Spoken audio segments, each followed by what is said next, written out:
বন্ধুরা আজকে আমরা প্রথমেই দেখছি একটি দৌড় প্রতিযোগিতার কথা। তো দৌড় প্রতিযোগিতার শুরুতেই দেখছি আমাদের একটা প্রশ্ন তো আছে।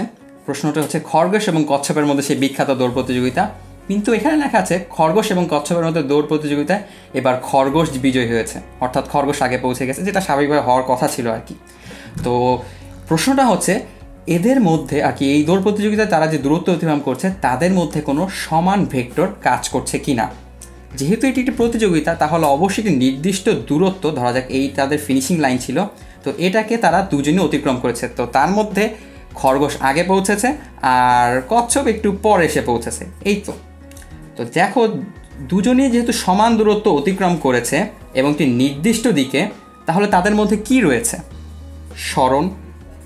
এবং এই সরণের মান অবশ্যই সমান হবে, কারণ কি দুটো দূরত্বই সমান ছিল এবং দুটো দূরত্বের দিক একই ছিল, তাহলে অবশ্যই এদের মধ্যে একটি সমান ভেক্টর কাজ করছে, তা হলো সরণ।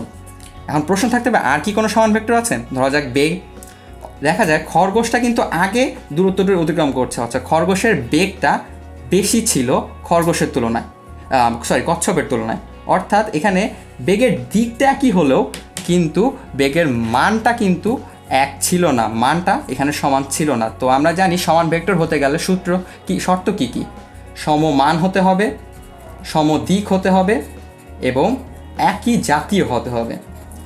এখানে এই তিনটি শর্তই পূরণ করছে শুধু সরণ ভেক্টরটি, কিন্তু বেগ কোন জিনিসটাকে ভায়োলেট করছে বা নষ্ট করছে? এই সমমান দিকটিকে। তাহলে আমরা বলতে পারি এখানে সমান ভেক্টর হিসাবে কাজ করছে শুধু সরণ।